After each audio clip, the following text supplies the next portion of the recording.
Éternel notre Dieu, notre Père, nous te remercions de ce privilège que nous avons de venir devant ta face. Merci pour tout ce que tu nous as donné jusqu'à cette heure, pour toutes les instructions que nous avons reçues de toi. Sois avec Chimène qui va nous présenter le sujet que tu lui as montré afin que nous soyons affermis. Merci pour toutes tes grâces. En Jésus, nous te prions et que toute gloire te revienne au siècle des siècles. Amen. Amen. Amen.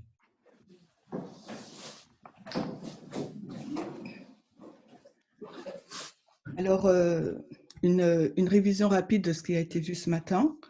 Donc, ce matin, nous avons vu, dans un sens général, comment le mot bigot était donc interprété ou utilisé au sein de notre mouvement et de façon particulière, juste avant la FTG, dans notre dispensation de l'appui de l'arrière-saison de 2014 à 2019.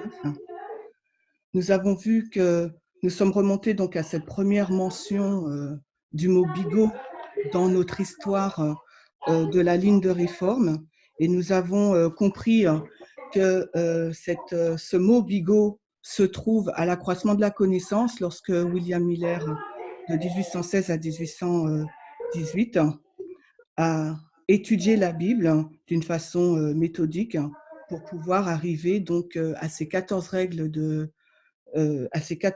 d'interprétation biblique. Et on retrouve donc ce mot bigot et bigoterie dans la 14e règle.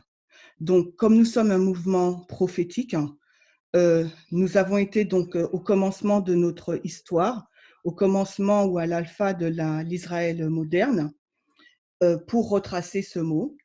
Et nous l'avons placé sur la ligne. Nous avons trouvé la structure, donc nous l'avons mis donc à l'AC, l'augmentation de la connaissance ou l'accroissement de la connaissance en 1816-1818, ou quand Miller l'a utilisé. Ensuite, nous avons fait ligne sur ligne. Donc, nous avons été dans notre dispensation des prêtres ou de la ligne des 144 000. Donc, on le remet dans notre dispensation. Et comme on a le schéma répétitif qui a été présenté très bien par l'IS et par Dorian il y a de cela quelques semaines, on a ces études-là en tête. Donc, on comprend que le schéma répétitif nous donne la licence de pouvoir remettre à l'accroissement de la connaissance le mot bigot dans chaque dispensation. Labourage, première pluie, pluie de l'arrière-saison, moisson. Donc, ce qui signifie que si ce mot-là est trouvé à l'accroissement de la connaissance, ça devient un sujet de la vérité présente et il a donc les caractéristiques de l'évangile éternel. L'évangile éternel, c'est l'introduction d'un message de Christ qui manifeste et développe deux catégories d'adorateurs par un message prophétique de test. C'est ça le contexte de la bigoterie. Donc, on a vu comment on l'interprète. Est-ce de l'apprentissage ou de la bigoterie? Parce que depuis notre plus jeune âge, du bébé à l'âge adulte encore, nous répétons des choses. Nous répétons des choses pour apprendre, pour notre développement personnel, intellectuel, spirituel. Nous apprenons des choses pour notre croissance, ok? Et ensuite, est-ce que cet apprentissage-là, c'est de la bigoterie ou pas? Est-ce que le fait de prendre, puisque c'est comme ça qu'est utilisé ce mot bigot dans le mouvement, de suivre nos deux leaders suscités par Dieu, ou de reprendre leurs études et de les répéter telles quelles, est-ce de la bigoterie ou est-ce de la répétition? Nous avons vu donc, on a pris 3 exemples. L'histoire de Jésus, Jean 12, 49, nous montre que Jésus lui-même répétait les paroles que son Père lui donnait. À l'âge de 12 ans, il ne comprenait pas encore toute la portée de son plan du salut. On ne l'a pas vu ce matin, mais on connaît l'histoire. Nous-mêmes, en tant qu'adventistes, on dirait redites-moi l'histoire, redites-moi l'histoire. Donc, on chante aussi ça, qu'on doit répéter l'histoire de Jésus-Christ. Les chrétiens, c'est ce qu'ils ont fait. Paul, les disciples, ils ont répété et répété, les répété l'histoire sans tout comprendre, mais ils ont répété l'histoire du plan du salut. Et nous, aujourd'hui, comme on est aussi dans ce même plan du salut, puisqu'on a vu que la ligne était donc, le plan de la rédemption était révélé ligne par ligne, et le plan de la rédemption, c'est la personne de Jésus-Christ lui-même, sa vie. Donc, nous devons aussi répéter les messages qu'il nous donne, répéter Christ, répéter sa vie. Donc, est-ce que le fait de répéter ces messages, de suivre ses serviteurs sans tout comprendre, font de nous des bigots? C'était ça la problématique de ce matin. On a aussi pris l'exemple des 300 millérites qui ont répété le message de William Miller que le Seigneur lui avait donné. Et on a pris aussi l'exemple de James White, qui s'est enfermé pendant une semaine dans sa chambre avec les bouquins, la carte, les bouquins du message du second avènement et la carte, pour pouvoir apprendre par cœur ce message et être en mesure de le répéter. Le contexte de l'histoire, c'était qu'il devait donc prononcer le message du jugement de l'heure. Donc, c'était un message de vie ou de mort. Okay. Maintenant, deuxième partie, ce qu'on va voir, c'est comment Miller a utilisé le mot bigot. Et toujours, on va toujours reprendre, donc on va y aller progressivement. Et je veux vraiment prendre mon temps pour que vous puissiez poser vos questions, etc., pour qu'on essaye d'avancer ensemble. Ce n'est pas un monologue, donc n'hésitez pas à intervenir. On va voir comment Miller a utilisé ce mot bigot et qu'est-ce qu'il voulait dire en utilisant ce mot bigot. OK? Est-ce que nous, la façon dont on l'utilise, c'est bien ou pas? Et quelle était l'intention première de Miller? De toutes les façons, on est tous dans un schéma de répétition, comme je vous l'ai dit, depuis notre plus jeune âge.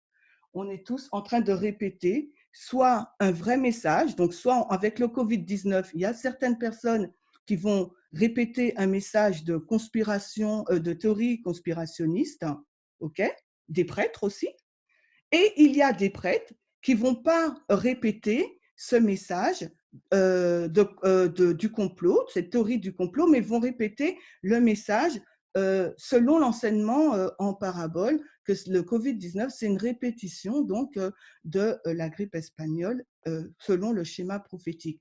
Donc, on voit toujours, et c'est ce que je vous montrais ce matin, avec le terme bigot, si vous voulez, vous allez voir deux catégories. Une personne qui aura une certaine méthodologie, une personne qui n'en aura pas une autre, qui aura sa propre méthodologie. Il y aura deux messages. Donc maintenant, si on part du principe qu'on est tous des bigots, ça veut dire qu'on répète tous, on a tous répété des choses et encore aujourd'hui, on répète des choses. Pourquoi je dis ça? Parce que la seule personne qui crée sans rien, c'est Dieu. Et tout ce qu'on fait ou on invente ou on développe sur Terre part d'une chose existante qu'on copie et qu'on répète et qu'on amplifie. D'accord? Avant de pouvoir comprendre certains mécanismes, on a juste fait des choses sans comprendre le processus.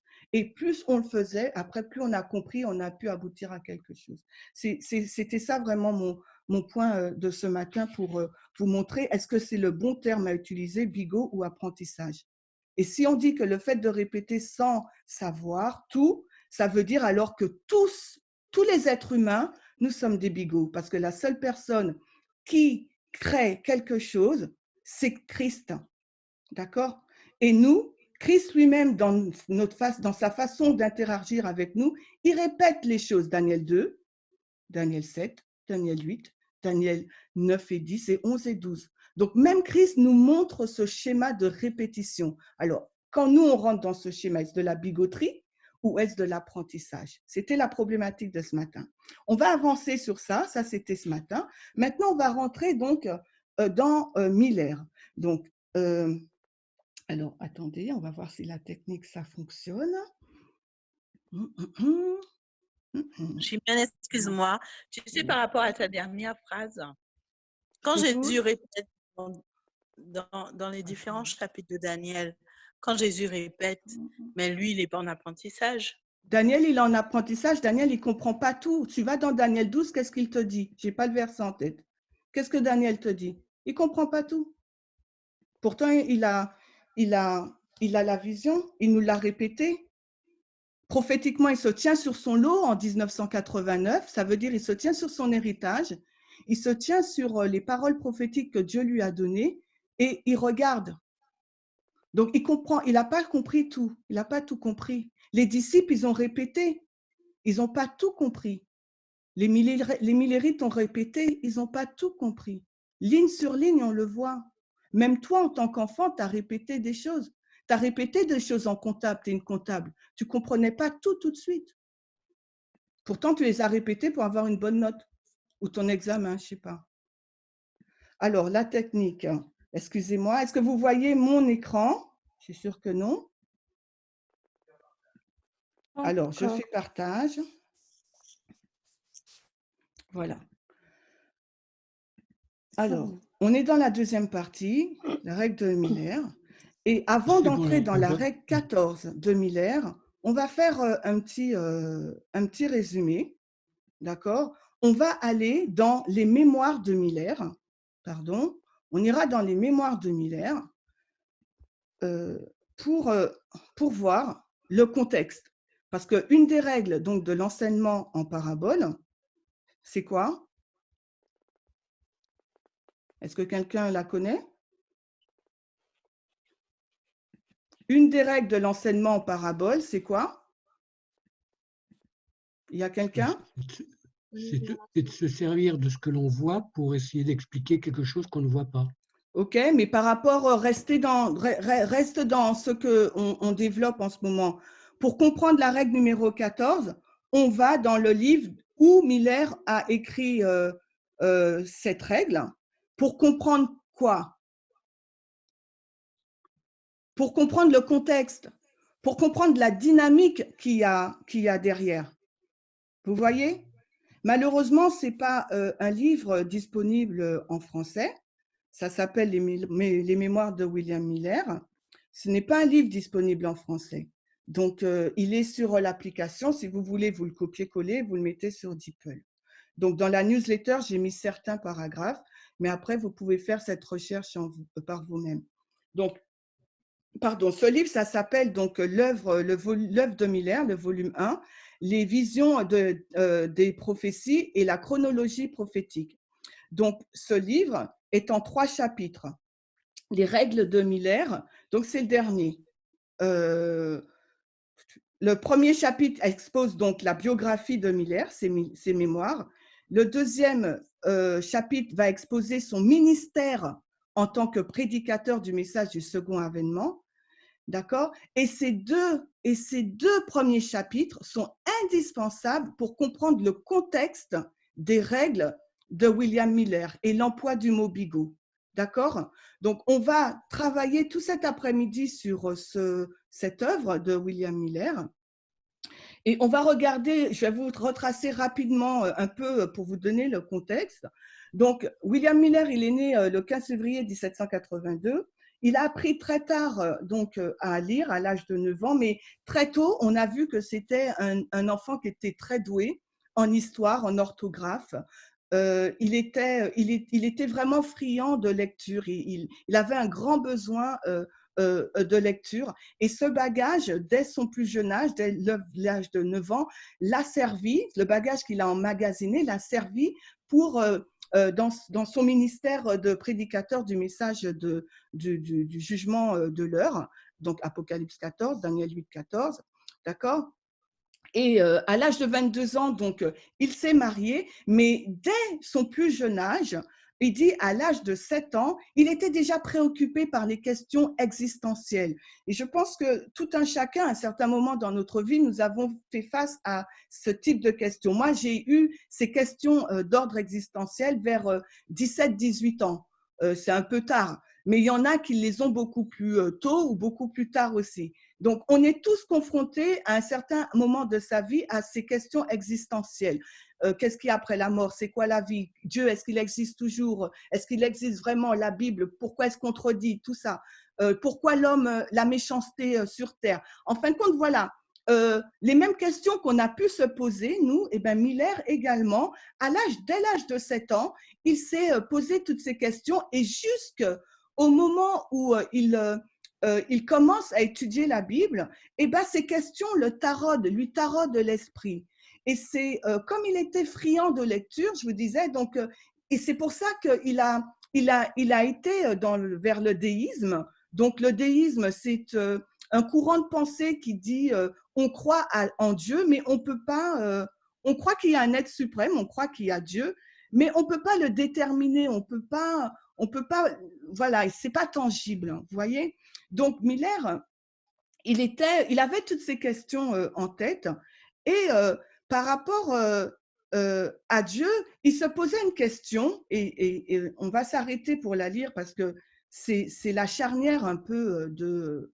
Non, c'est pas ça.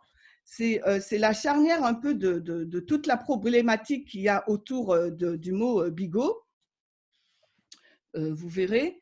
Il nous dit dans la diapo 25, est-ce qu'il y a quelqu'un qui veut la lire? On a beaucoup de choses à voir, donc s'il vous plaît, si vous voulez interagir, faites-le rapidement. Je veux bien. Donc, tu peux lire ce qui est en gras et en couleur, s'il te plaît. D'accord. Nous donner les Écritures pour nous enseigner le chemin de la vie éternelle et en même temps les revêtir d'un manteau de mysticisme afin que nul homme ne puisse les comprendre. Révéler sa volonté que nous ne pouvons pas comprendre et ensuite nous punir pour désobéissance. Comment un tel être peut-il être appelé sage ou bon? Voilà, en gros, c'est ça la problématique. Vous voyez toujours la diapo? Oui, on la voit. C'est ça la problématique de Miller. Alors, il dit que Dieu est un homme censé être sage et bon, mais en même temps, dans les Écritures, tout est enveloppé de mysticisme, c'est mystérieux, on ne comprend rien. D'accord? En gros, c'est ce qu'il est en train de dire. Et il est en train de dire, mais bon, elle est où la sagesse dans tout ça? Parce que la Bible, elle n'est pas accessible à tout le monde, c'est faux, quoi. Hein? Donc, il y avait vraiment cette lutte dans son esprit et aussi par rapport à la méchanceté des hommes, ces questions existentielles et sur le caractère de Dieu. Et on va donc continuer la diapo d'après pour bien comprendre le contexte, la dualité, le combat dans lequel il se trouvait. Alors, ce qui est en gras, jaune, et ce qui est en gras, s'il vous plaît.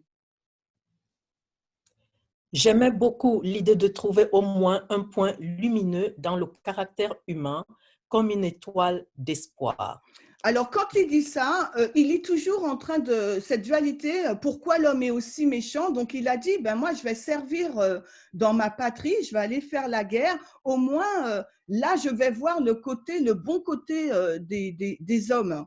Mais en fin de compte, après avoir servi 2 ans, il est encore plus dégoûté parce qu'il a dit l'homme est vraiment encore plus méchant. Donc, en fin de compte, il était vraiment déstabilisé par tout ce qu'il avait vécu. En gras, en rose. J'ai pensé à rechercher ce bonheur qui m'avait toujours échappé dans mes anciennes occupations, dans le cercle domestique. Alors voilà, donc alors du coup, il est tellement dégoûté, Miller, qu'il se dit, eh ben moi, maintenant, ma recherche du bonheur, je ne vais plus la rechercher dans la patrie ou chez l'homme, parce qu'il n'y a plus rien à faire. Je vais la rechercher auprès de ma femme et de mes enfants et de mon lopin de terre. En gros, il est déprimé là, vous voyez, il est déprimé. Et il dit, je lâche l'affaire. Et qu'est-ce qui va se passer pour Miller? À un certain moment dans sa vie, alors qu'il retourne chez lui, pensant trouver ce fameux bonheur dont il recherche, et ben, la monotonie arrive bien vite et il tombe encore plus dans la déprime. D'accord? Et il dit, il n'y a plus rien à faire sur cette terre. Dieu n'existe pas. Il est au bord du désespoir. Il se plaignait, mais il ne savait même pas à qui.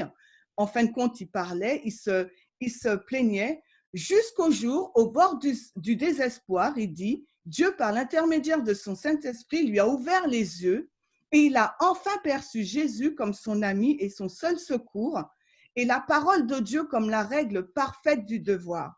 Donc ça, on va la lire, cette citation, parce que comme je vous dis, c'est vraiment le cœur de toute la vie de Miller. Hein, donc, vous comprenez bien ce que je vous raconte, comment je relate sa biographie.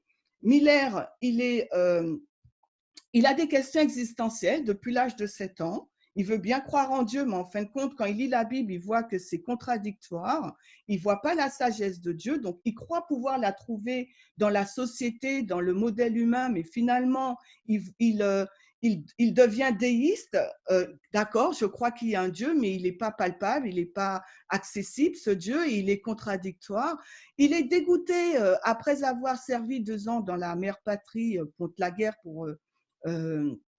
contre les Anglais. Et il dit, ben moi, je vais retrouver le bonheur, ce que je cherche, je vais le retrouver au sein du mariage de ma famille.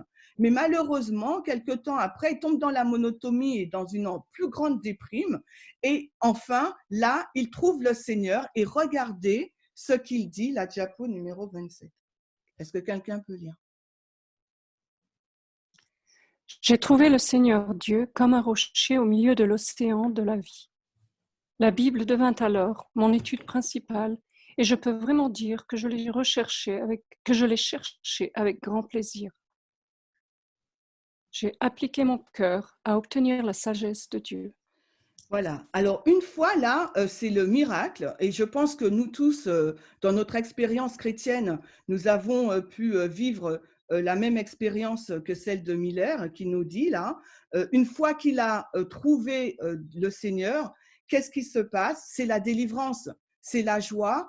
Et il donc a voulu faire de la Bible son livre de chevet. Il n'a plus voulu s'en débarrasser. Et il a dit que j'ai trouvé tout ce que mon cœur pouvait désirer. Et la Bible a été un remède pour chaque maladie de l'âme. Et j'ai appliqué mon cœur à obtenir la sagesse de Dieu.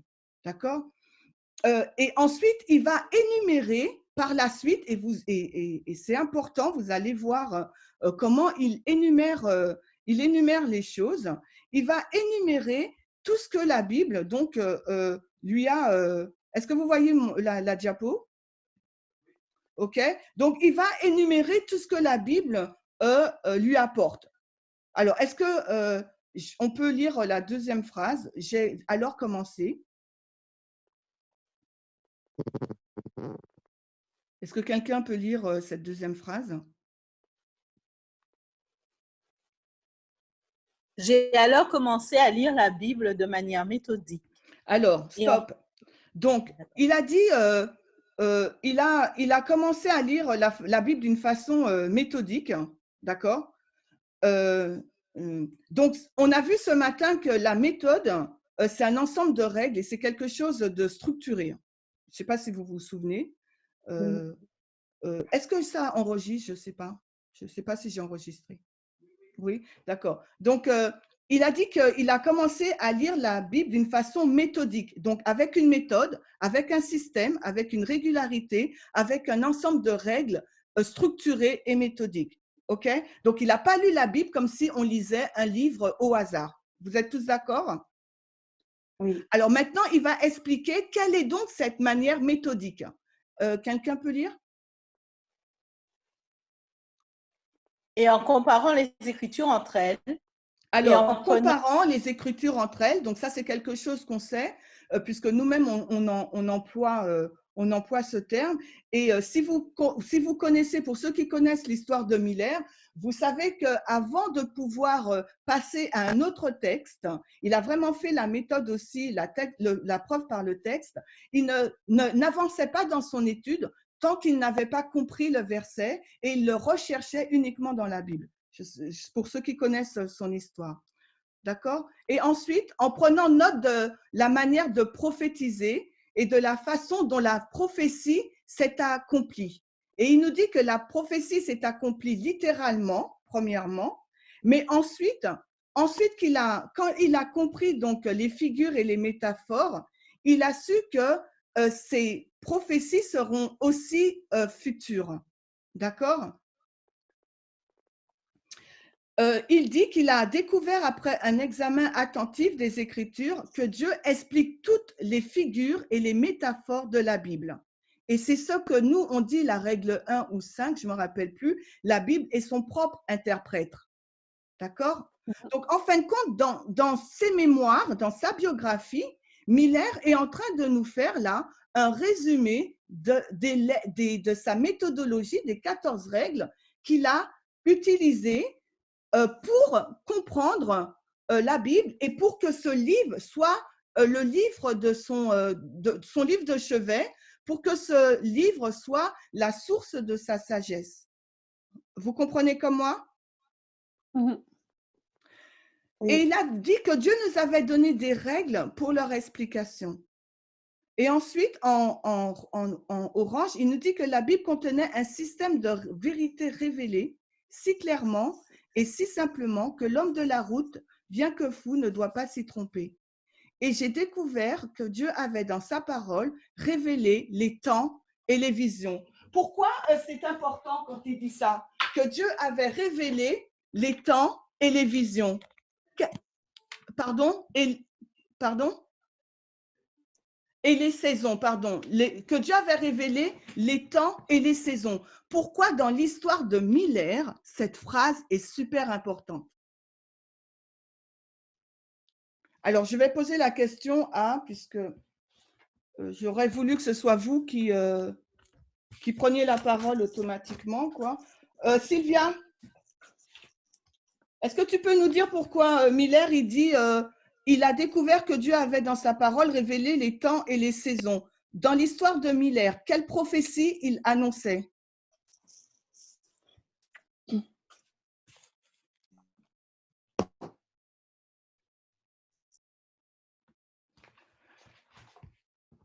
Allô, Sylvia, elle n'est pas là? Est-ce que quelqu'un peut répondre? Josiane, excuse-moi Josiane, j'ai ton nom souvent mais bon. Josiane, est-ce que tu es là? Bon, est-ce que quelqu'un connaît? Est-ce que quelqu'un sait? Les 2300 soirs et matins. Merci Josiane. Voilà, donc nous sommes dans la ligne des Millérites. OK? Et là, quand Miller, donc, il commence à étudier, on a dit en 1816-18, ensuite en 31-33, il prêche. Là, on est en 1840. Donc, Miller, lui, qu'est-ce qui se passe? Il a compris donc que les 2300 soirées matin arrivaient donc en 43. D'accord? OK? Donc, du coup, des 2300 soirs et matins, c'est Daniel 8, 14, deviennent donc le message du premier ange.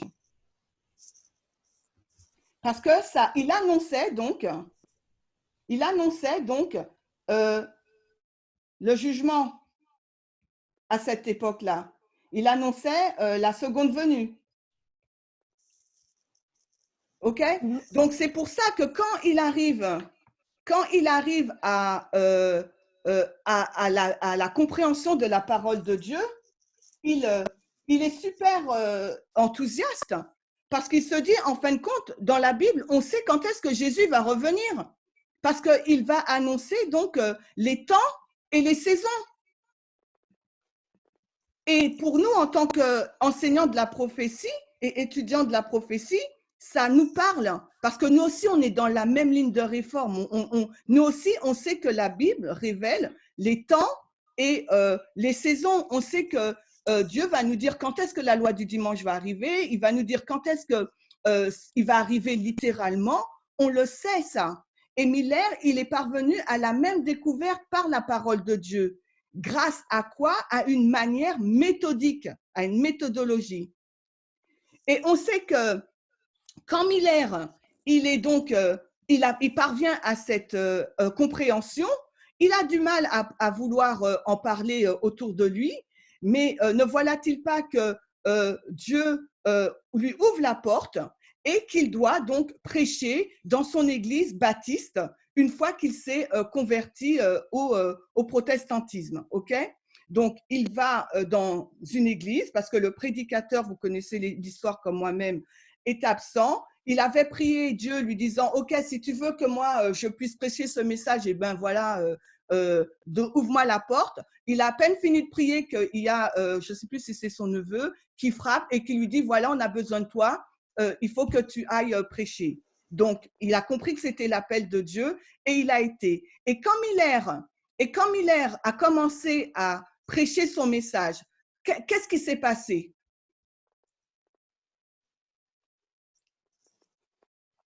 Alors, est-ce que quelqu'un veut répondre? Qu'est-ce qui s'est passé quand Miller a présenté son message? Ah, il y a quelque chose dans la conversation. Qu'est-ce qui s'est passé? Il n'y a personne? Gérard? Comment le message a-t-il été reçu? Avec joie. Un côté avec joie et un autre côté? Comment les responsables d'église ont reçu le message? Ça a commencé en 31, puis après en 33 qu'il a eu sa lettre de créance. Ok, il a eu sa lettre de créance. Donc, quand il a commencé à prêcher le message, tant qu'il ne donnait pas de date, c'était bon. Une fois qu'il a commencé à donner des dates, là, il a eu une opposition. Et même avant même de donner des dates, l'opposition était là. Pourquoi? Parce que on est dans l'évangile éternel. L'œuvre de Christ par l'introduction d'un message prophétique qui va manifester deux catégories d'adorateurs. D'accord? Ceux qui acceptent le message et ceux qui rejettent le message. On est vraiment dans la controverse, dans la grande controverse entre le bien et le mal, entre l'œuvre de Christ en opposition avec l'œuvre de Satan. Ceux qui vont se mettre, les deux sphères d'influence, maintenant c'est ce qu'on dit, ceux qui vont se mettre sur la sphère d'influence de Christ et qui vont livrer une guerre de procuration pour eux, pour lui, contre ceux qui vont se mettre sous la sphère d'influence de Satan et qui vont livrer la guerre de procuration pour Satan contre les messagers de Dieu. OK? Donc, c'est ça le contexte, on le connaît tous. Est-ce que vous me suivez? Oui. Oui.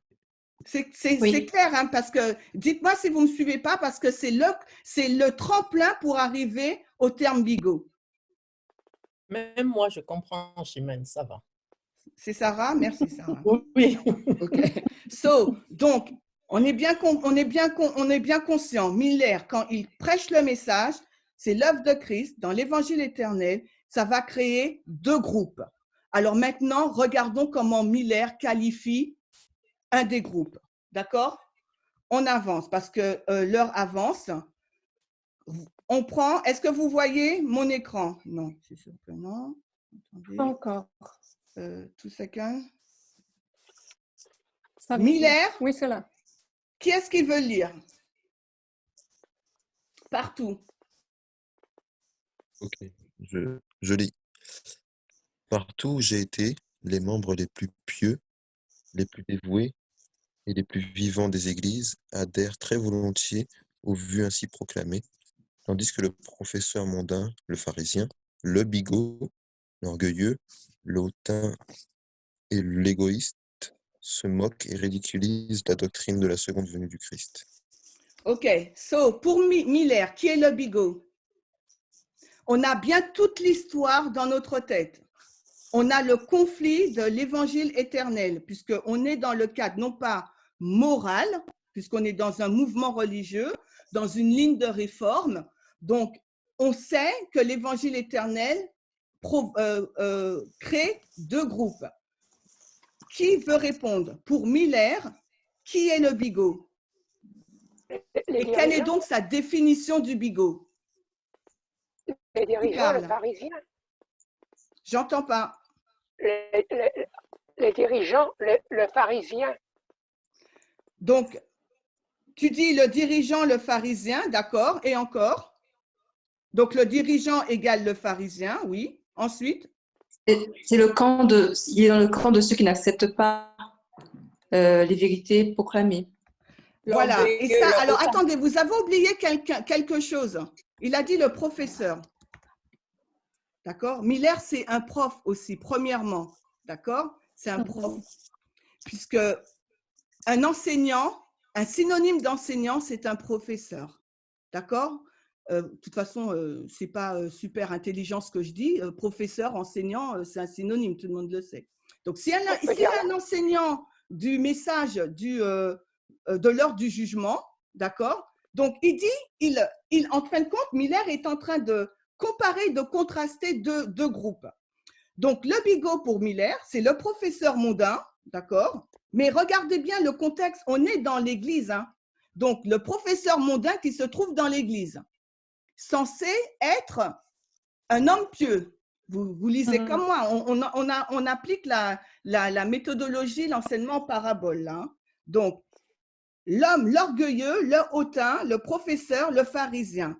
Donc, le bigot, c'est le professeur et je vais mettre le dirigeant, le pharisien, pour que tout le monde puisse comprendre. Et un point important que a dit, comment elle s'appelle, Gladys, ceux qui s'opposent et se moquent de la seconde venue. OK? Chimène, ça ne me dérange pas que tu mettes le mot dirigeant, mais ce n'est pas dans le texte quand même. Non, si tu regardes, un pharisien, c'était qui? Est-ce que c'était un étudiant, un pharisien? Va dans le contexte de Jésus. Un pharisien, c'était qui? C'était qui un pharisien, Jean-Michel? Matthieu 23.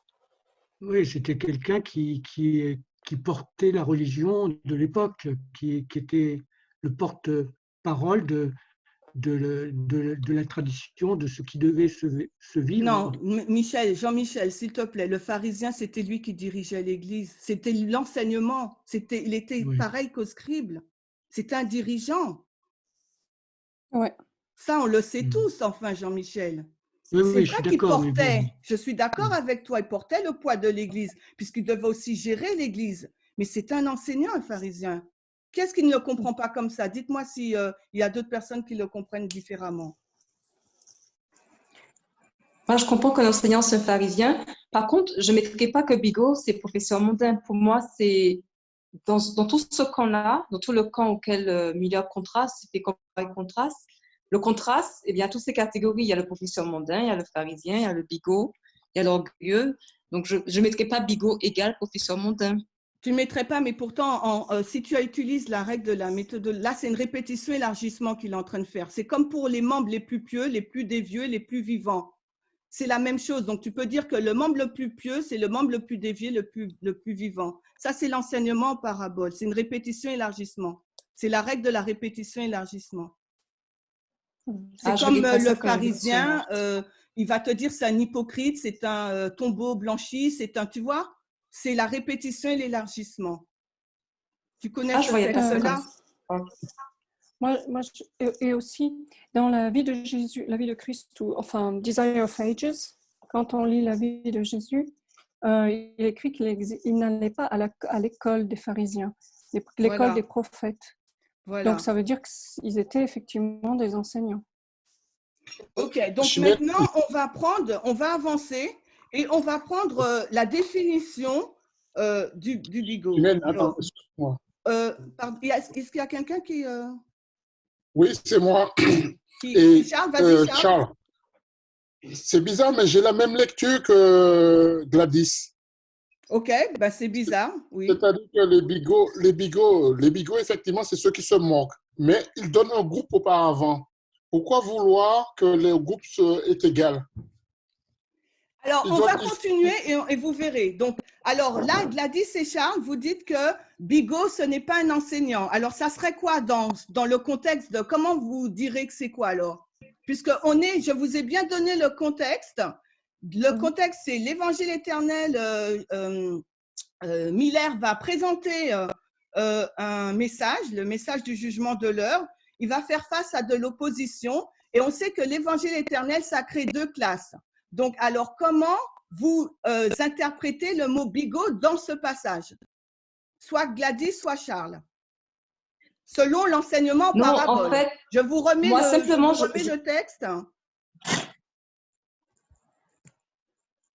Non, moi, simplement, je ne voyais pas la répétition élargissement. Donc, toi, tu dis qu'il y en a une et certainement d'autres le voient. Moi, je ne la voyais pas, cette répétition élargissement.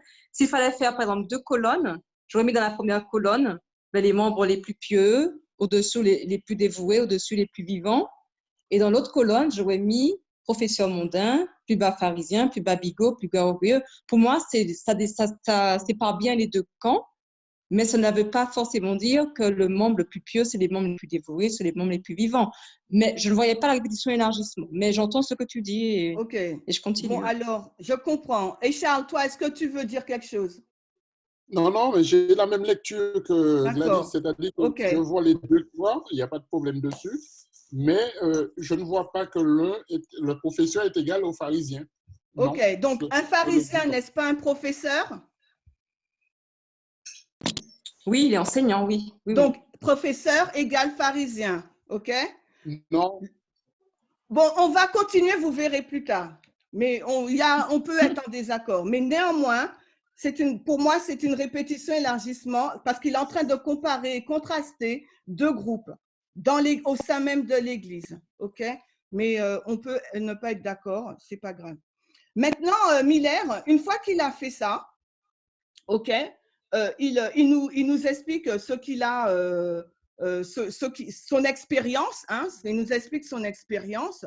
Donc, ça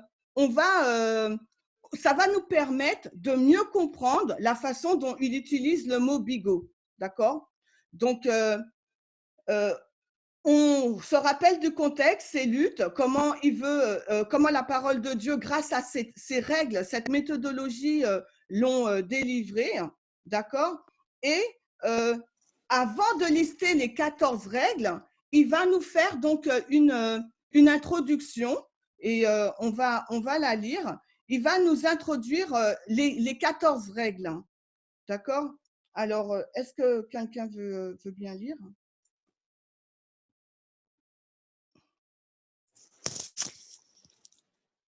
Donc, en étudiant la Bible, n'oubliez pas que c'est l'introduction aux 14 règles.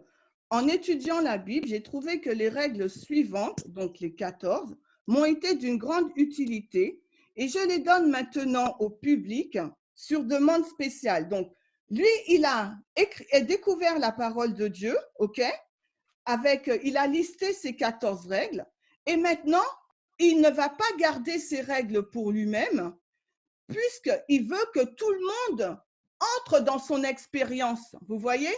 Il veut que tout le monde comprend que la Bible, c'est un livre merveilleux qui répond à toutes les questions existentielles, quoi.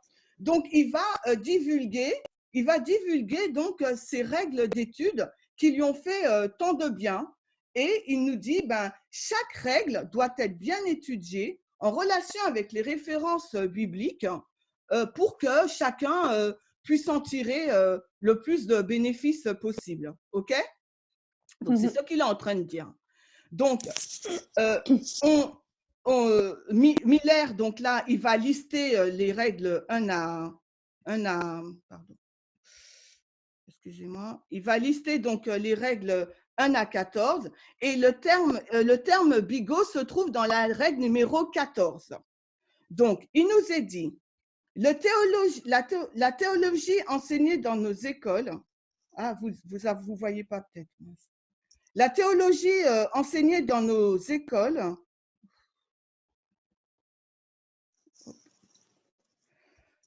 est toujours fondée sur une croyance sectaire. Ce faisant, on peut même aussi prendre un esprit vierge et l'impressionner avec, mais elle finira toujours dans de la bigoterie. Un esprit libre ne sera jamais satisfait avec les points de vue des autres. Si j'étais un enseignant de la jeunesse en théologie, j'aurais d'abord pris connaissance de sa capacité et d'esprit. Si celle-ci était bonne, je lui ferais étudier la Bible pour elle-même et je l'enverrais librement vers l'extérieur pour faire du bien au monde. Mais si elle n'avait pas de pensée, je l'imprimerais de l'esprit d'autrui, j'écrirais bigot sur son front et je l'enverrais dehors comme esclave. OK? Donc, voilà tout le contexte de ce mot bigot et de bigoterie. Donc, Miller est en train de nous dire que pour pouvoir être libre et comprendre la parole de Dieu, d'accord, il a eu une certaine méthodologie, d'accord? Et quand il a compris cette méthodologie, ça lui a permis de comprendre les temps et les saisons. Ça lui a permis de comprendre la prophétie. Ça lui a permis de comprendre, en gros, que les 2300 soirs et matin se finissaient en 43. en même temps qu'il comprend cette vérité extraordinaire, d'accord, dans ses mémoires, il relie le mot bigot, et c'est là où on diffère dans notre lecture, certains d'entre vous et moi, il relie le mot bigot avec le mot pharisien et professeur. Donc, ce sont des personnes, et Gladys, tu l'as dit, donc même si vous n'êtes pas d'accord que bigot, c'est un pharisien, mais toujours est-il dans l'ensemble des mots qu'il va choisir, il va dire que le bigot est celui qui rejette, qui s'oppose au message du retour de Christ, au message de l'Avent. Ça, on était tous d'accord dessus. Mais pourquoi maintenant, la question qu'il faut qu'on comprenne, c'est pourquoi ces personnes, ces bigots, ces pharisiens, ces orgueilleux qui sont dans l'Église rejettent le message de l'Avent. Pourquoi? Qu'est-ce qu'il nous dit dans sa règle? À vous la parole. Avec quoi il relie le mot bigot dans la règle 14? Vous l'avez à l'écran? Ah. Non. Bon, excusez-moi. Alors, on la met à l'écran. Avec quoi? Et rappelez-vous, Miller, et nous aussi, en tant qu'enseignants et étudiants de la prophétie, on a les mêmes règles. Donc, si on ne tombe pas d'accord, c'est dommage, mais bon, on aurait dû tous tomber d'accord puisqu'on a la même méthodologie. Mais alors, qui peut me dire avec quoi Miller relie la bigoterie dans la règle 14? Qui veut bien se lancer?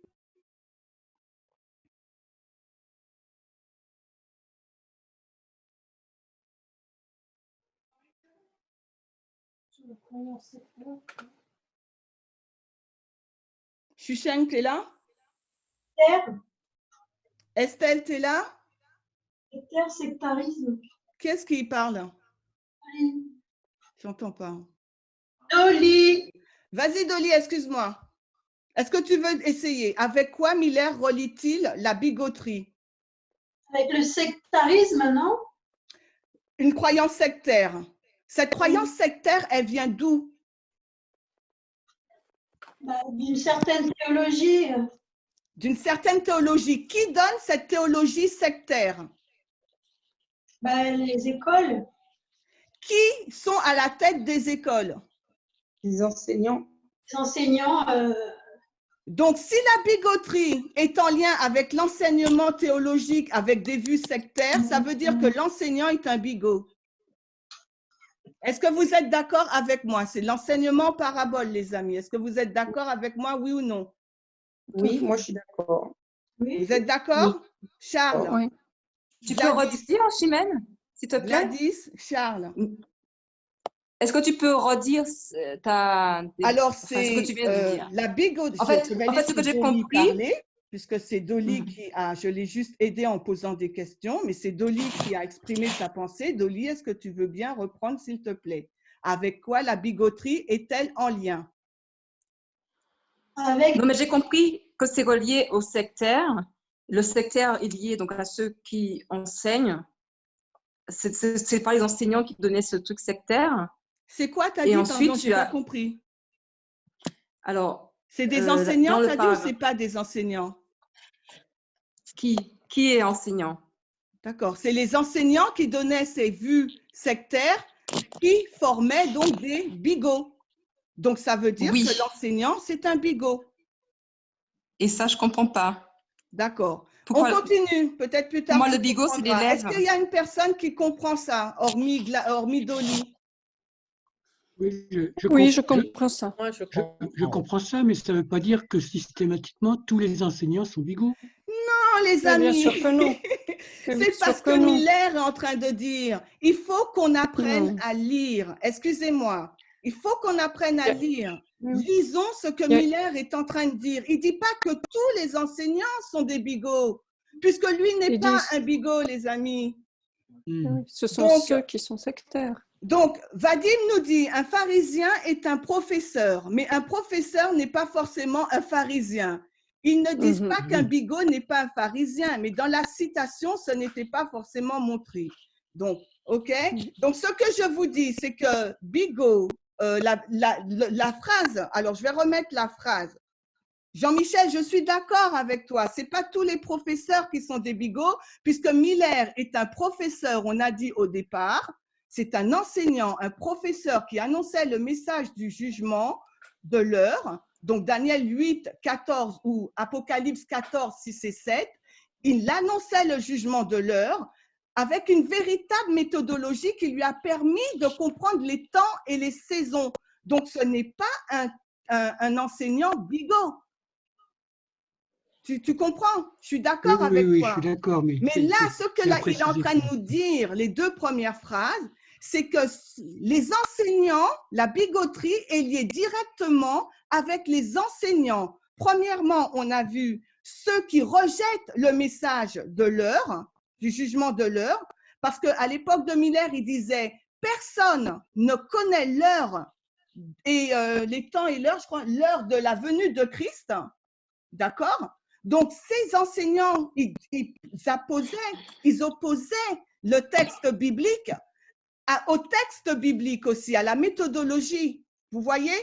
Donc, et Miller, il dit, comme ces enseignants, ils ont des croyances sectaires, ils ont l'esprit fermé, donc quand ces enseignants vont enseigner la parole de Dieu, eh ben, ça finira toujours dans la bigoterie.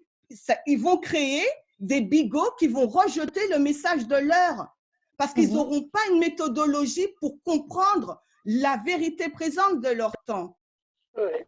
Il y a deux professeurs là. Miller, bon, moi, je ne suis pas très à l'aise. Le tableau, ça ne fonctionne pas. Je vous aurais montré au tableau, je ne suis pas très à l'aise. On va essayer de montrer le truc au tableau. Excusez-moi, je vais essayer de montrer ce que Miller est en train de faire. J'aimerais quand même dire quelque chose. Chimène? Donc, Miller… Chimène? J'arrive pas. Chimène? Oui. Chimène? Oui. Charles essaye de te parler. Charles aimerait dire quelque chose. Vas-y. Excuse-moi. Vas-y, Charles, pendant que j'essaye de faire le graphique. D'accord. Le texte que tu viens de prendre, ce n'est pas les enseignants qui vont faire les enseignants, effectivement, un enseignant peut faire un bigot. Mais c'est l'élève qui sera bigot en lui-même. Ce n'est pas l'enseignant qui va le rédiger, ce n'est pas l'enseignant qui est le problème parce que Miller aussi va faire des bigots. Miller dit aussi que lui aussi, il est capable de faire des bigots. On va voir ce que Miller dit. Pour le moment, on est sur les deux premières phrases. Comment on lit les deux premières phrases. Après, on verra ce que Miller, lui, il dit. Et on va voir si Miller dit ce que tu dis. OK, Charles? Mais moi, je suis sur les deux premières phrases. Comment on lit les deux premières phrases? Donc, Miller est en train de nous dire, il y a un professeur. D'accord? Il y a deux professeurs. Il y en a un qui a une vue sectaire et l'autre, on ne sait pas encore. Mais on va s'attarder sur celui qui a la vue sectaire. OK? La vue sectaire, le professeur qui a la vue sectaire, il nous fait tomber dans de la bigoterie. D'accord? OK. C'est ce que Miller est en train de dire. Et moi, je suis sur cette phrase, ces deux phrases-là. Et j'aurais voulu qu'on soit d'accord sur la lecture de ces deux phrases-là, si on peut. C'est ce que le texte dit. Et là, je ne pense pas que ce soit difficile à le voir. Oui. Miller est en train de dire que l'enseignement… Comment on sort de là? Excusez-moi. On reprend la citation. Miller est en train de dire « La théologie enseignée dans nos écoles est toujours fondée sur une croyance sectaire. OK? La croyance sectaire, c'est quoi? On ne connaît pas le jour et l'heure de la venue du Seigneur. C'est ça, mais Miller, son message. On ne peut pas le nier, ça, les amis. C'est ce qu'on prêche depuis 1989. Miller, il annonçait Daniel 8, 14, la fin des 2300 soirs et matins. Et l'opposition qu'il avait, c'est parce qu'il a dit que Jésus arrive en 44. premièrement, 43, fin de l'année juive. Donc, pour nous, avant, on le mettait le 21 mars 1844. Après, on a compris avec Esdras 7-9, les calendriers karaïtes, rabbiniques, qu'en fin de compte, ce n'était pas le 21 mars 44, c'était le 18-19 avril 1844. Donc, durant toute cette période-là, Miller, il est en porte-à-faux avec les enseignants des églises protestantes qui sont en train de lui rétorquer. La Bible dit que personne ne connaît le jour et l'heure de la venue du Seigneur. Donc, Miller, il dit face, la théologie enseignée dans nos écoles est fondée sur une croyance sectaire. Et cette croyance sectaire, c'est qu'on ne connaît ni les temps ni les saisons. On l'a vu en amont. Elle est où la citation? On l'a vu.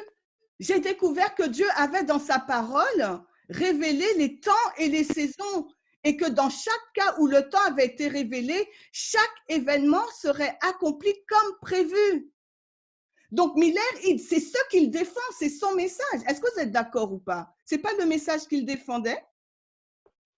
Oui.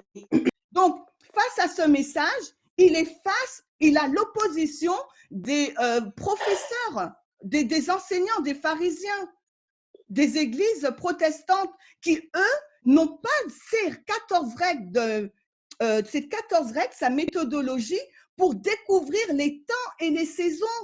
Alors, ils disent, comme ils ont une lecture de surface, ils disent, on ne peut pas fixer le temps. C'est la même chose qu'on vit, nous, en 2012, qu'on a vécu et encore aujourd'hui. On dit, on ne peut pas fixer le temps. Ellen White a dit qu'on ne fixe pas le temps. Effectivement, si on lit d'une façon de surface, on arrive à cette conclusion.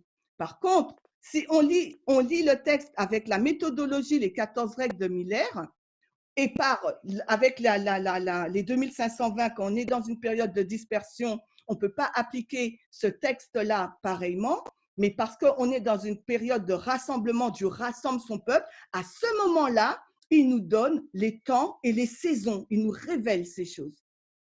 OK? Donc, on est face à deux types de professeurs qui ont deux types de lecture, qui ont deux messages et deux méthodologies. On est sur les deux premières phrases. Est-ce que vous êtes d'accord avec ça? J'aimerais vous entendre.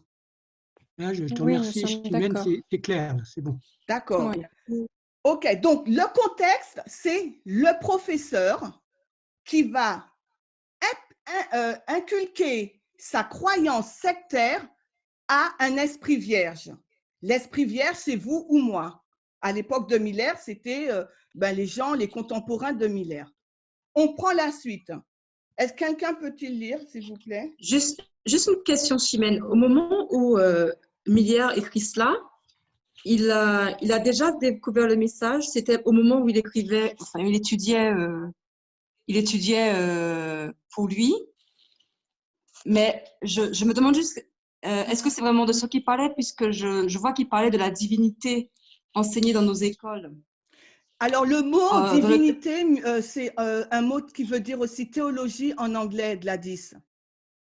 D'accord. D'accord. Donc, en anglais, moi, j'étais comme toi. J'ai eu, quand j'ai fait cette étude, j'ai eu cette interrogation et j'ai demandé aux Anglais, est-ce que l'on peut traduire divinité par théologie dans le cadre de la règle de Miller? Ils nous ont dit, ça veut dire théologie, ça ne veut pas dire divinité. C'est comme ancien, quand on dit elder en anglais, ça a deux connotations. C'est soit l'ancien, soit le pasteur. Quand on dit elder James White, c'est le pasteur, d'accord? Ou ça peut être l'ancien. Mais par contre, quand ils vont dire ministre, là, on sait que c'est le ministre, le pasteur. Mais le mot ancien a deux connotations. Donc, divinité, c'est pareil. Merci. Okay. Et surtout, comme on est dans le contexte de l'enseignement des écoles, on sait que c'est de la théologie qui est enseignée dans les écoles. Donc, le texte, la structure même du passage nous montre que c'est le mot théologie dans le contexte. OK, bon, on va continuer parce que, wow, il est déjà 16h05 et on n'a pas vu grand-chose. Pardon. Donc, après, il dit, un esprit libre ne sera jamais satisfait avec les points de vue des autres. Si j'étais un enseignant, donc voilà, maintenant, il va comparer et contraster les enseignants à la vue sectaire avec lui-même en tant qu'enseignant. D'accord? Et il dit, si j'étais un enseignant de la jeunesse en théologie, j'aurais d'abord pris connaissance de sa capacité d'esprit. D'accord? Si celle-ci était bonne, je lui ferais étudier la Bible pour elle-même et je l'enverrais librement vers l'extérieur pour faire du bien au monde. Mais si elle n'avait pas de pensée, je l'imprimerais de l'esprit d'autrui, j'écrirais bigot sur son front et je l'enverrais donc en tant qu'esclave. Comment vous comprenez ça?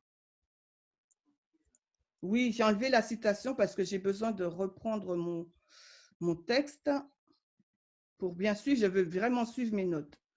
Alors, comment vous comprenez ça? Alors, moi, ce que je comprends, tu m'entends? Oui, je t'entends. Alors, moi, ce que je comprends, c'est que là, il est en train de vraiment expliquer ce que peut-être un bon enseignant est censé faire. C'est-à-dire d'abord regarder la capacité de l'élève qui est en face de lui et voir si cet élève est capable de penser par lui-même, en fait. C'est-à-dire que, et donc, à cet élève, il va l'encourager à étudier la parole de Dieu par lui-même et ne pas simplement se contenter de répéter ce qui se disait à l'époque, en fait. C'est-à-dire de vraiment étudier par lui-même. Et celui alors là, par contre, c'est là que je ne comprends pas vraiment, quand il parle de celui qui n'a pas de pensée et qui va lui imprimer le mot bigot sur le front, dans le sens où finalement, il va le laisser avec ses pensées de l'époque, c'est-à-dire que cette personne ne pourra pas se libérer de cette pensée de l'époque, théologique, hein, je parle, hein, et que cette personne sera esclave de la pensée de l'autre, c'est-à-dire que cette personne va se contenter finalement de ce que tout le monde dit à l'époque, c'est-à-dire, comme tu as dit, on ne peut pas fixer le temps. Tu vois? Ok, merci. Est-ce qu'il y a quelqu'un d'autre qui veut réagir rapidement, s'il vous plaît? En attendant, j'ai sauté une étape, pardon. C'est la bigoterie, sa signification. Donc, un mot peut avoir plusieurs significations, d'accord? Vous connaissez cette règle. Le mot bigot, la bigoterie, ça veut dire… Donc déjà, la croyance… bon, on ne va pas faire ça. Le mot bigot, ça veut dire de bigoterie, une dévotion étroite et excessive. Donc, dans l'histoire que je vous ai racontée, l'opposition Miller avec les enseignants des églises, donc on voit qu'eux, ils prenaient l'esprit de la parole de Dieu, disant on ne peut pas fixer le temps, etc., et connaître le retour de Christ. D'accord? Noah, donc c'est une dévotion étroite et excessive, on ne n'ouvre pas son esprit.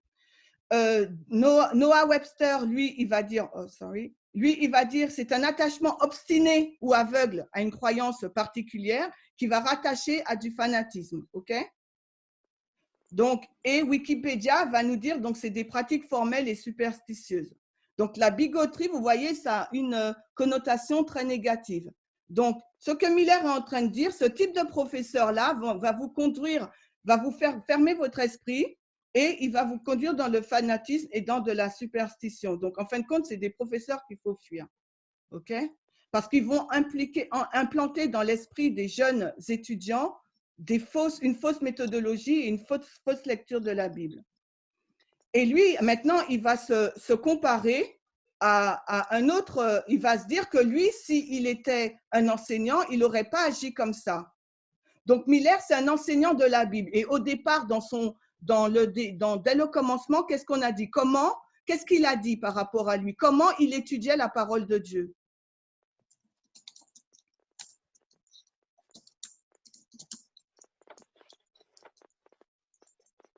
Allô? Il n'y a personne? Comment Miller est-il parvenu à comprendre les temps et les saisons? Qu'est-ce qu'on avait vu? On avait vu plusieurs choses qu'il avait listées. Des règles méthodologiques. Oui, il nous avait dit, regardez toutes ces règles. Hein? Il nous avait dit, il avait étudié d'une façon méthodique.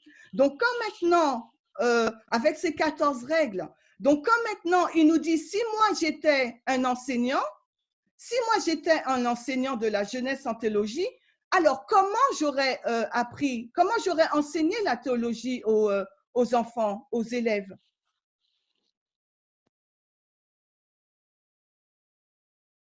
Dans un premier temps, il aurait d'abord essayé de regarder si les petits jeunes ils savent penser pour eux-mêmes.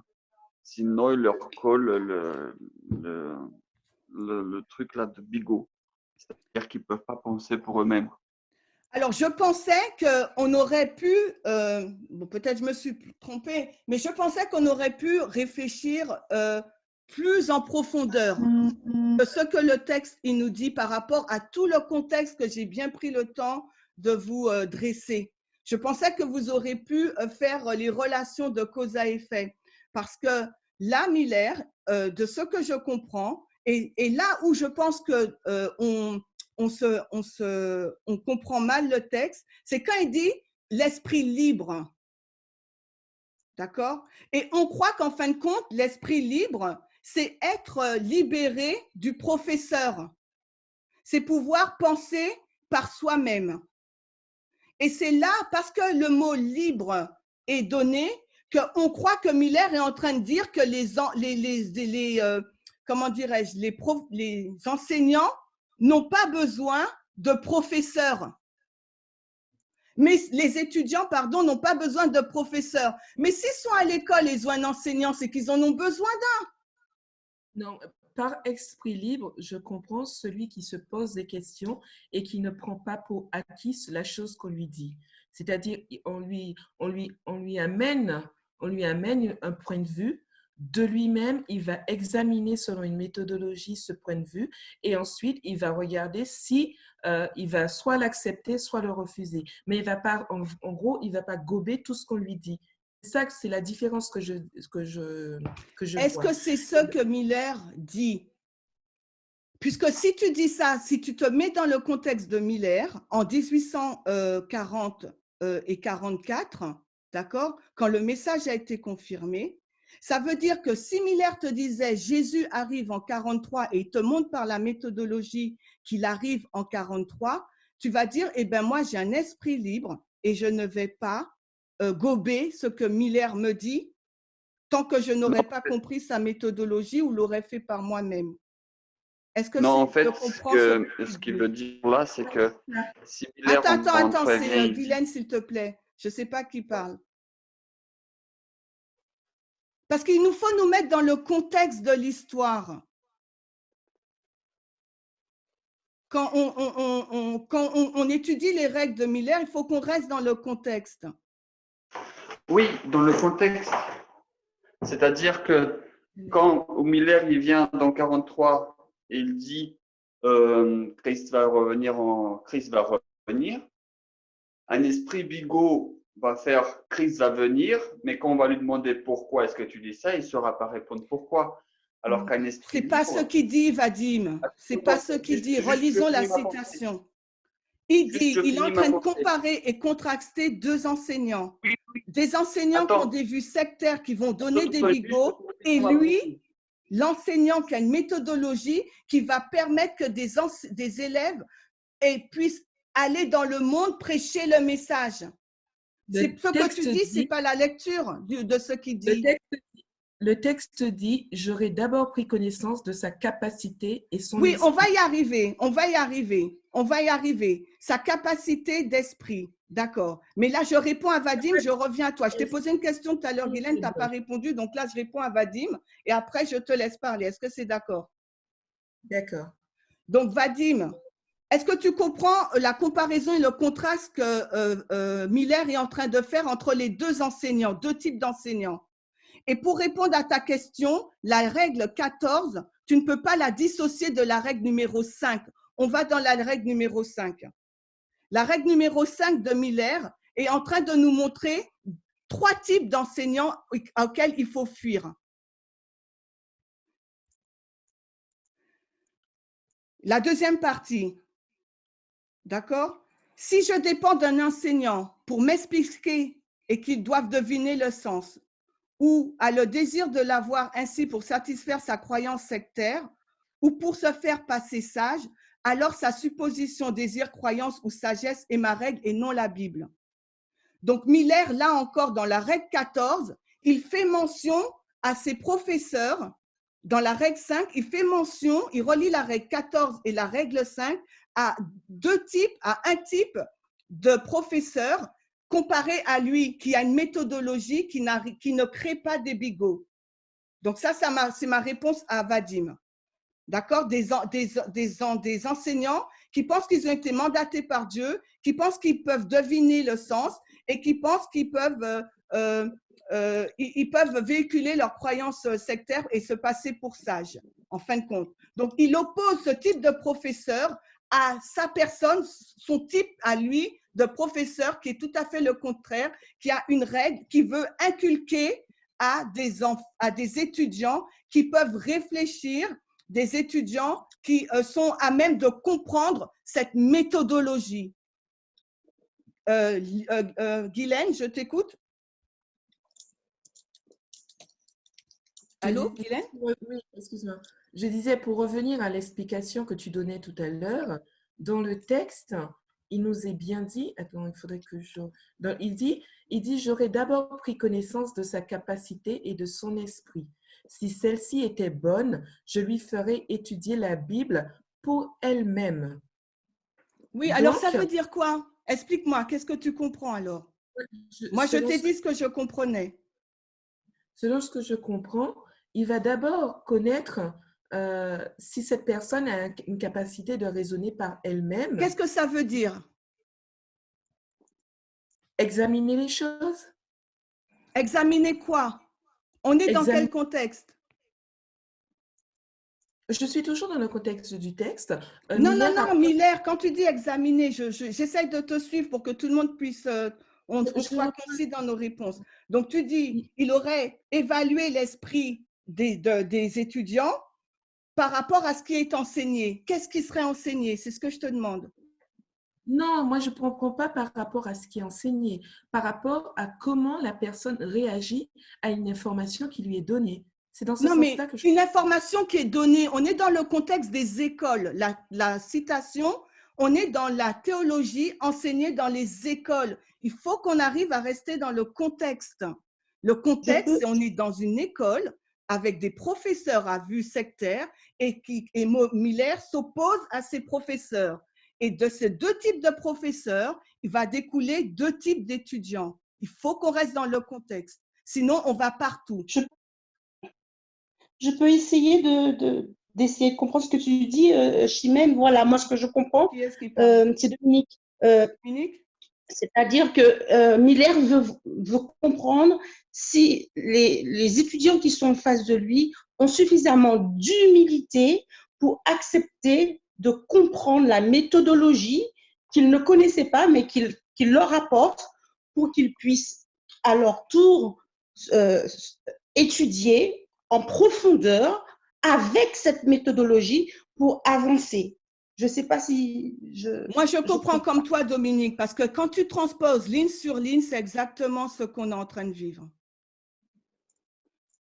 Il y a Miller a un message de Dieu et il y a une méthodologie. Et cette méthodologie est enseignée.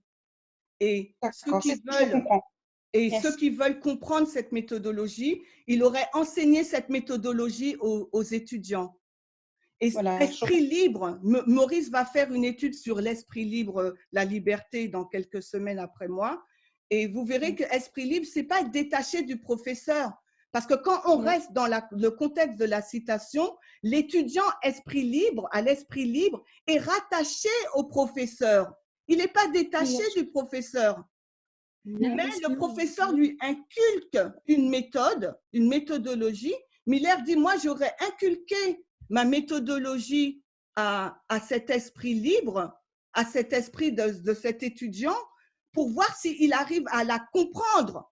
Et s'il arrive à comprendre cette méthodologie, qu'est-ce qu'il dit? Je vais l'envoyer dans le monde. Oui. Alors, si on rentre dans l'esprit, il dit, attendez, où est-ce que c'est écrit? Et je l'enverrai vers l'extérieur pour faire du bien au monde. Maintenant, l'heure est déjà presque arrivée, maintenant, si on applique ça dans l'histoire des Millérites, il y a eu combien de groupes? Il y a eu 2 groupes. Alors, je vais essayer de… Maurice, le code. Donc, il y a eu deux groupes dans l'histoire de Miller. D'accord? Il y a eu les millérites qui devaient enseigner aux millérites et ensuite, ils devaient enseigner à qui? Ils devaient porter le message à qui en 1850? Au monde. C'est bon, je peux prendre. Au monde. Aux protestants. Ils devaient arriver, donner le message au monde, mais en quelle année? En 1850. Donc, c'est ce que la ligne, elle nous montre. La ligne, elle nous montre que dans l'histoire des millérites, d'accord, les millérites, moi, je ne le fais pas en graphique, hein, c'est juste pour montrer, on dit les adventistes, si vous voulez, et le monde. Donc, Miller, et 1850, ça représente la LD, OK? Vous me suivez, c'est quelque chose qu'on apprend depuis longtemps. Oui, C'est clair pour tout le monde, oui? Parce que c'est là où la carte de 1850 a été publiée et que Ellen White disait qu'elle devait servir à l'évangélisation, d'accord? Donc, c'est à ce moment-là que le message devait être porté vers le monde, OK? Donc, dans l'histoire des millérites, s'il faut le mettre sur la ligne, Miller, il est en train de dire, donc moi, dans les écoles, je vais former les étudiants jusque-là, jusqu'à la loi du dimanche. Et à partir de la loi du dimanche, là, ils peuvent faire du bien au monde parce qu'ils auront compris le message, la méthodologie. Ils ont besoin de l'enseignant jusque-là. C'est ce qu'il nous dit. Jusqu'à la LD, ils ont besoin de l'enseignant. Ils sont pas libres, ils se débarrassent de l'enseignant, ils étudient par eux-mêmes. Le propre de la ligne de réforme, on l'a vu ce matin, c'est que Dieu suscite un enseignant, lui donne un message pour qu'on soit prêt à aller le porter au monde, aller le dire au monde, aller faire des autres troupeaux, entrer dans ma bergerie, mes autres brebis, entrer dans ma bergerie. Vous connaissez tous ces textes, c'est ça notre mission première. Donc, la préparation de Miller consistait à, ce que Miller dit, avant d'envoyer quelqu'un dans le monde, faire le bien, porter le message, il est rattaché, l'élève est rattaché au professeur qui lui inculque la méthodologie. Et pour nous, c'est pareil. Nous, ça veut dire qu'on a besoin, alors que nous, on n'a pas que deux groupes dans notre ligne, je vais un peu vite parce qu'on est quasiment à la fin. Nous, il y a les prêtres plus les lévites, et ensuite là, il y a la LD, et ensuite là, il y a le monde.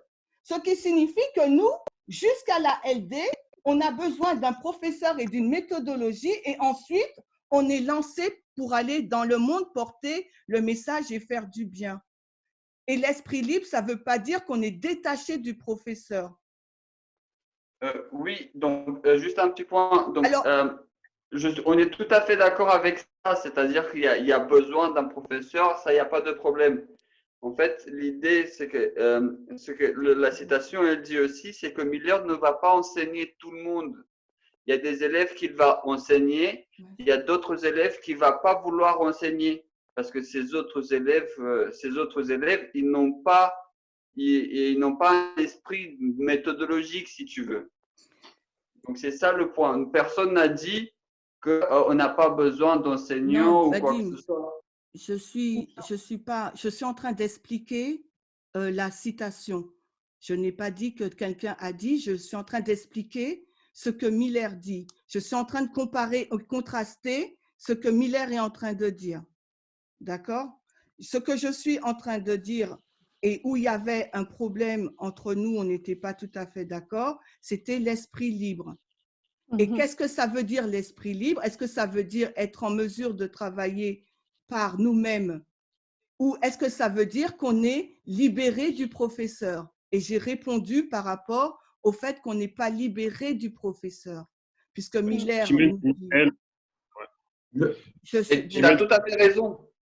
Alors, qu'est-ce qui parle? J'ai entendu… C'est toi, Vadim, encore? Ou ça serait bien qu'il y ait d'autres personnes qui parlent, Vadim. Je vais juste… alors, si j'ai bien compris, dis-moi si je me trompe. Hein.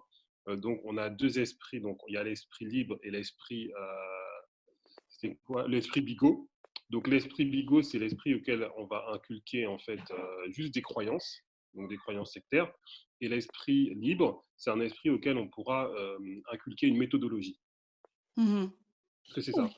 C'est-à-dire, c'est un raccourci, mais moi, ce que je veux qu'on comprenne, c'est que l'esprit bigot est lié au professeur. L'esprit libre est lié au professeur, parce que c'est très important. Parce que la règle 14, on est dans le cadre de l'enseignement, et la règle 14 est liée à la règle numéro 5.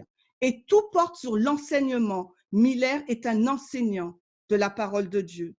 Donc, il est en train de montrer un problème qui se pose au niveau de l'enseignement. Le problème, c'est le professeur.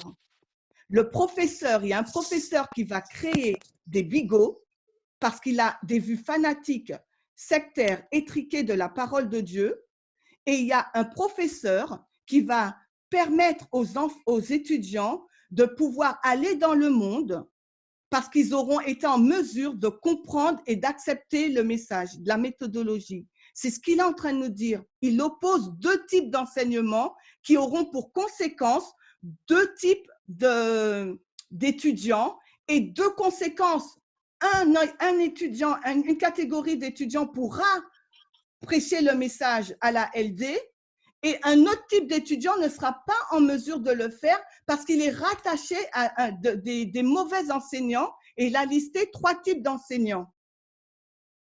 Il a listé l'enseignant qui veut, mais qui devine, d'accord? L'enseignant qui veut satisfaire sa croyance sectaire, fanatique, superstitieuse, étriquée, et l'enseignant qui veut se faire passer pour sage, mandaté par Dieu. Et il a dit ça, vous fuyez ça, parce que vous allez tomber dans la bigoterie. Donc maintenant, par rapport à aujourd'hui, je suis désolée, on n'a pas trop le temps d'avancer, d'approfondir plus.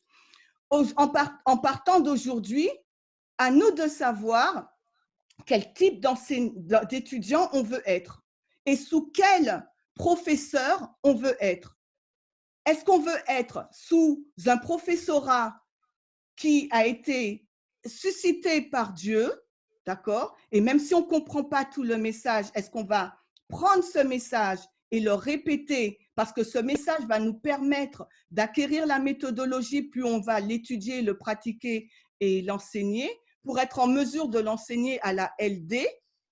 Ou est-ce qu'on va, et donc du coup on ne va pas le rejeter ce message, ou est-ce qu'on va se mettre sous un faux professeur qui se croit sage, qui a des vues étriquées, fanatiques, qui a un faux message, qui n'est pas un messager suscité par Dieu, d'accord? Et qui va avoir pour conséquence de faire de nous des bigots, de rejeter le message du cri de minuit de l'égalité et de ne pas être apte à prêcher le message aux Nétiniens. Chimène, oui. Je peux intervenir? Oui. Oui. Pour revenir un peu à tout cela, je me disais, la manière dont je comprends l'esprit libre et l'esprit bigot, en fait, dans le contexte de la règle 14, en fait, Miller, quand il parle de ça, en fait, et quand il parle des élèves à l'esprit libre, c'est des élèves qui ne sont pas figés dans une pensée, ils ont appris des enseignements précédents et qui sont prêts à se laisser inculquer la méthodologie parce qu'ils ne sont pas figés. En fait, ils ont un esprit ouvert, prêt à entendre et à écouter et pouvoir mettre en pratique. Tandis que l'élève bigot, c'est celui qui a reçu un enseignement précédent, mais qui ne va pas vouloir bouger et qui va rester sur ce qu'on lui a appris. Donc, moi, c'est la manière dont je le vois, en fait. Ouais. Pas si c'est la bonne manière, mais c'est la manière dont je comprends. Oui, moi, je voyais comme ça aussi. Je le vois comme toi. J'aurais bien voulu que ceux qui voient autrement puissent s'exprimer, qu'on puisse échanger, parce que c'est vraiment un sujet, comme je vous ai dit ce matin, de vérité présente. Donc, la façon dont Miller, on voit, l'enseigne, c'est, en fin de compte, c'est ceux qui rejettent le message. Le bigot, c'est celui qui rejette le message, qui rejette l'enseignement en parabole, qui rejette l'organisation. Dieu a suscité Parmender et Tess, et il leur a donné un message. Eh bien, les bigots, c'est ceux qui vont les rejeter. Ils vont prendre d'autres messages et dire, eh bien, moi, j'ai l'esprit libre, je vais étudier un autre message. Je ne vais pas suivre comme un bigot ou comme une personne voyez, une personne qui réfléchit pas par Mender et Tess parce que je comprends pas tout et je suis pas d'accord avec ce qu'ils font, mais je suis désolée. Alors à ce moment-là, c'est vous les bigots. Parce que c'est ce que Miller est en train de dire. Ouais. Le bigot, c'est celui qui rejette le message des temps et de la saison. Et pour nous, en tant que prêtres, 144 000, notre message, c'est l'égalité, c'est la loi du dimanche et ce n'est pas le sabbat versus dimanche. Même si on ne comprend pas tout. Est-ce qu'on a foi dans la façon dont Dieu il dirige ce mouvement? Est-ce qu'on a foi dans le mouvement auquel on s'est fait baptiser? Est-ce qu'on a foi dans le mouvement pour lequel on a abandonné notre église? Est-ce qu'on a foi en ce qu'on est en train de faire, où on est des bigots, on ne sait même pas ce qu'on suit? Donc, pour Miller, et je vous ai bien donné le contexte, quand il a commencé à prêcher son message, il a fait face à de l'opposition, ceux qui disaient on ne peut pas connaître le temps et l'heure de la venue de Christ, contre lui qui avait un enseignement en parabole. Et aujourd'hui, pour nous, c'est la même chose. On est en train de dire, on peut fixer le temps, et la loi du dimanche, ce n'est pas sabbat versus dimanche, c'est l'égalité. Et après, on aura encore d'autres compréhensions sur la loi du dimanche. Mais pour le moment, Dieu nous dit, tu avances avec ça. Et en te donnant cette petite manne, qui est quand même suffisamment grande, je vais voir si tu as foi en moi et en la façon dont je conduis ce message. Ou si tu vas prendre un autre message. Alors, c'est toi le bigot, et ce n'est pas ceux qui suivent le mouvement et les deux messagers de Dieu qui sont des bigots. Parce que ceux qui suivent le message, le message et les deux messagers, Miller ne les qualifie pas de bigots. Il les appelle des esprits libres. J'aurais voulu entendre d'autres personnes. On n'a pas eu le temps d'aller dans l'esprit de prophétie pour voir si effectivement Miller et Ellen White disent la même chose. Pour ceux qui le voudront, vous lirez la newsletter, vous verrez que Ellen White utilise les mêmes termes qu'au départ, bigot, pharisien, enseignant, et ceux qui ne veulent pas croire au Fils de l'homme. Et elle dit, et elle les compare, et dans l'esprit de prophétie, on va le trouver que 2 fois, et elle commence son sermon en disant « Malheur à vous, scribes et pharisiens hypocrites, parce que vous fermez la porte du royaume des cieux aux hommes, car vous n'y entrez pas vous-même et n'y laissez pas entrer ceux qui veulent y entrer. » Donc, par ces paroles, elle condamnait le péché des pharisiens, des enseignants, d'accord? Et ensuite, elle disait tous ceux qui suivent leur exemple, dans toutes les époques du monde. Elle nous dit que dans toutes les époques du monde, la vérité a été impopulaire. Ces doctrines ne sont pas agréables à l'esprit naturel. Et là, elle dit le professeur froid. Miller, lui, dit le professeur mondain. Elle dit le bigot. Miller dit le bigot. Et elle dit l'hypocrite. Miller, il dit l'orgueilleux. Ne sont pas prêts à accepter ce qui sonde le cœur et qui condamne la vie.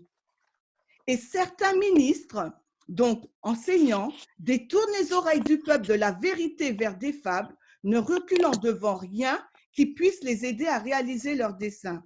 Ils s'abaissent même à pervertir les paroles et à salir le caractère de ceux qui reçoivent et aiment les précieuses vérités de Dieu et qui s'efforcent d'amener d'autres à les connaître. Et c'est ce qu'on vit en ce moment dans le mouvement. Ceux qui rejettent le message, qui combattent Tess et Parmenter, qui combattent l'organisation, qui combattent la ligne de réforme, comment elle est faite, eh bien, ils sont en train de prêcher un autre message et détourner subtilement l'esprit des âmes, des autres prêtres, des précieuses vérités de Dieu. Et ça se trouve dans Signe des temps, le 21 mars 1878, paragraphe 5. Pour ceux qui ont écouté la dernière vidéo de Tess, elle exprime très bien ce que je suis en train de dire. Que dans le mouvement, il y a des personnes qui vont dire, parce que vous suivez Tess et Parmenter, ou vous répétez sans tout comprendre leur message ou sans rien comprendre, vous êtes des bigots. Mais ce n'est pas ce qu'Ellen White dit. Le bigot, c'est celui qui empêche l'autre de comprendre le message de l'heure et qui pervertit les paroles et qui empêche les autres à pouvoir accepter ce message. C'est un professeur froid, c'est un hypocrite et c'est un bigot. Et s'il faut reprendre ça et le mettre encore, faire une application pour nous, on verra que c'est Laodicée. Et bien qu'on dit qu'on fait partie de l'église d'Éphèse, nous avons un bagage de Laodicée dans notre doctrine, dans notre façon de penser et de réfléchir et de lire la parole de Dieu. Et Dieu, dans sa bonté pour nous, il nous a envoyé le message du cri de minuit pour nous faire sortir de ces vues étriquées de conservateurs sociales, pour nous montrer qu'il nous faut aimer l'autre et accepter l'autre avec ses différences dans le cadre du nationalisme, du sexisme et de l'homophobie. Et ceux qui rejettent ce message-là, Miller et Ellen White les traitent de bigots. Et maintenant, à vous de savoir, à nous de savoir sous quel enseignant on veut être. C'est à nous de savoir maintenant. Donc moi, j'ai voulu vous rappeler le contexte de la ligne prophétique. La ligne prophétique, c'est, Ellen White nous dit, c'est le plan de la rédemption, d'accord? C'est le plan de la rédemption pour nous permettre d'être sauvés, nous permettre d'avoir notre caractère restauré à l'image de Dieu, d'accord? Et ce plan de la rédemption, il va s'ouvrir, il va être décelé ligne sur ligne, parce que le plan de la rédemption, c'est Christ, c'est sa vie, sa mission, son enseignement. Donc Christ, c'est le plan de la rédemption. Et maintenant, il nous demande de le suivre partout où il va. Il ne nous demande pas de faire notre propre sauce. Et il nous demande d'avoir du discernement pour savoir sous quel professeur on se place, soit les siens ou pas. Ce matin, Vadim m'a posé une question en disant que on n'a pas, Jeff, il a commis des erreurs, etc. Mais c'est comme ça que les choses sont faites. Dieu, il révèle progressivement, Vadim, sa lumière. Et Tragédie des siècles, la page 371.2 nous dit, nous rappelle le mouvement prophétique, hein, d'accord, le mouvement de réforme, comment ça fonctionne. Elle nous dit, aucune vérité n'est plus clairement enseignée dans la Bible que celle selon laquelle Dieu, par son Saint-Esprit, dirige spécialement ses serviteurs sur terre dans les grands mouvements de réforme pour la poursuite de l'œuvre du salut. Les hommes sont des instruments dans la main de Dieu, d'accord? Et elle dit à la fin, en orange, les hommes que Dieu a choisis, hein, ses serviteurs, eh ben, ils ne comprennent pas pleinement ce que Dieu accomplirait par l'œuvre qu'il leur donne à faire. Ils ne comprennent pas dans tous les aspects le message qu'il prononce en son nom. Oui, alors pourquoi nous, maintenant, on se pose un lourd fardeau sur nos épaules en disant « il nous faut tout comprendre pour être en mesure de répéter le message ». Puisque l'inspiration nous dit que même les serviteurs que Dieu se choisit pour mettre en œuvre le plan du salut, ils ne comprennent pas tous les aspects. Et rappelez-vous la citation qu'on a lue ce matin, qu'on aura besoin donc, le plan de la rédemption, donc l'œuvre du salut, c'est la science des sciences. C'est la science des sciences et ça sera l'étude qui va donc accaparer toute notre intelligence durant toute l'éternité. Elle est où? Je ne la vois pas. La citation qui dit « Durant toute l'éternité, on devra étudier le plan du salut ». Donc, c'est normal que les serviteurs que Dieu se choisisse ne comprennent pas tous les aspects du message et que nous, en déclinaison, on ne comprend pas non plus tous les aspects du message.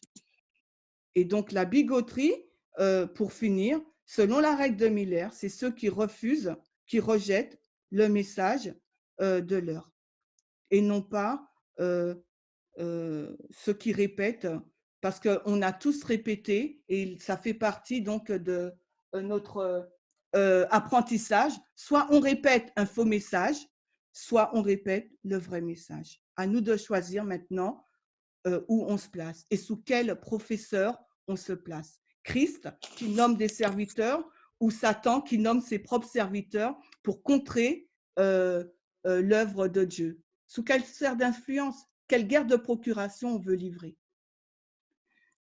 Je suis désolée, j'ai été vite, j'ai beaucoup parlé, c'est pas ce que je voulais. Mais bon, voilà, pour ceux qui voudront, vous lirez la newsletter. Je vous invite à prier C'est pour... quel est le titre de la newsletter? Sommes-nous tous des bigots? Elle va sortir la semaine prochaine, si Dieu veut, après la correction faite par Pascal. D'accord, merci Chimène. Je vous en prie. Prions, s'il vous plaît.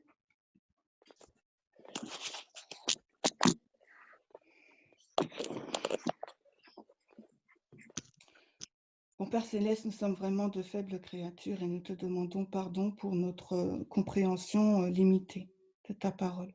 Apprends-nous à lire. Tu nous as donné des règles, Seigneur, et apprends-nous à utiliser ces règles.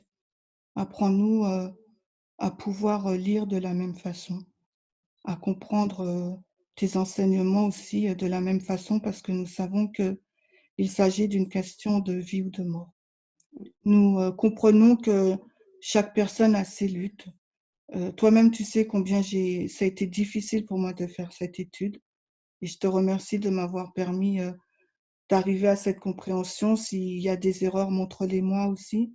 Mais que nous puissions tous marcher ensemble, Seigneur, vers le but. Nous avons tous quitté notre Église. Nous avons tous fait des sacrifices. Certains ont abandonné leur travail pour faire classe à la maison ou pour venir vivre à la campagne. Ils sont passés par des difficultés vraiment longues et fastidieuses qui a mis leur foi en branle, qui les a challengés, mais parce qu'ils ont cru dans le message de la vérité présente, Daniel 11, 40 à 45, ils ont voulu faire cette expérience avec toi. Maintenant, tu nous donnes un message, il est compliqué, il est vaste. On essaye de le comprendre intellectuellement. Mais maintenant, aide-nous non seulement à le comprendre d'une façon intellectuelle, mais aussi à avoir l'expérience qui va avec. Parce que sans l'expérience et sans la compréhension intellectuelle, nous ne serons pas scellés. Et nous savons qu'il nous reste encore 3 dispensations à franchir si on ne compte pas celle-ci. Et nous avons besoin de ton aide, nous avons besoin de l'aide des uns et des autres. Alors, s'il te plaît, que nous puissions parvenir à une compréhension et à pouvoir accepter la façon dont tu diriges ce mouvement, les personnes que tu places à la tête de ce mouvement, que ce soit au niveau international ou bien au niveau local, et que nous puissions nous entraider ensemble et que nous puissions pouvoir échanger aussi par rapport à nos difficultés, par rapport à ce message, parce que c'est pas simple, c'est pas simple. On lutte tous pour comprendre ce message, mais aide-nous à nous raccrocher, nous rappeler les raisons pour lesquelles nous avons tout abandonné pour te suivre, parce que nous tous ici présents, nous voulons vivre l'éternité avec toi. Que nos anges personnels puissent nous guider, nous accompagner, et que tu puisses continuer d'être avec nous dans nos réflexions et dans cette journée du sabbat. Nous te demandons toutes ces grâces dans le nom de Jésus. Amen.